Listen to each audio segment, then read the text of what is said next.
What was the Soviet Union's space program like? Have you ever wondered how the Soviet Union became a powerhouse in space exploration?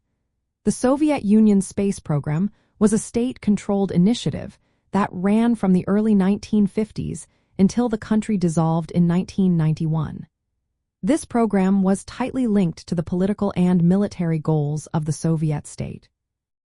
It reflected the authoritarian nature of the regime and its desire to showcase technological and ideological superiority during the Cold War.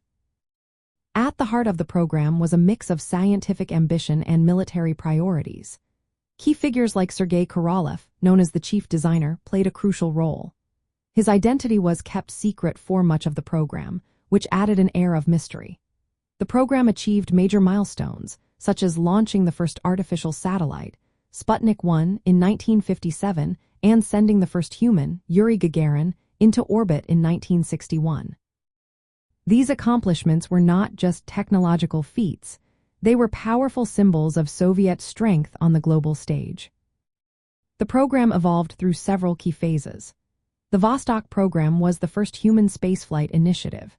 It featured single-occupant missions and demonstrated the Soviet Union's ability to send humans into orbit safely. Next came the Voskhod program, which built on Vostok's success. Voskhod was notable for sending multi-person crews into space and conducting the first spacewalk by Alexei Leonov in 1965.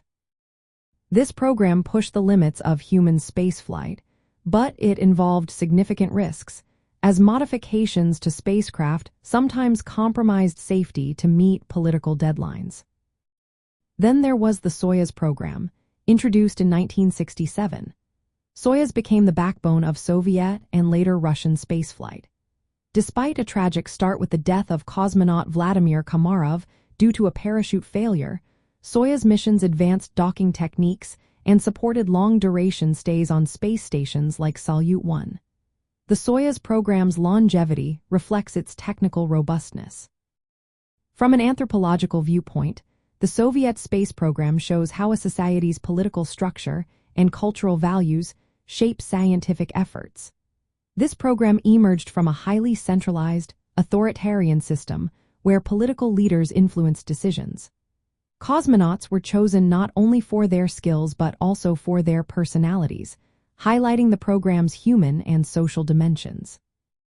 The risks and tragedies, such as the deaths of cosmonauts during Soyuz 11, reveal the human cost of state-driven technological competition. The secrecy surrounding the program, including the concealment of failures and the anonymity of key figures like Korolev, reflects the broader Soviet approach to information control and propaganda. Practically, the Soviet space program contributed to advancements in rocket technology, satellite communications, and human spaceflight techniques that have shaped global space exploration. It also served as a tool for national pride and international influence, reinforcing the Soviet Union's identity during a time of intense geopolitical rivalry.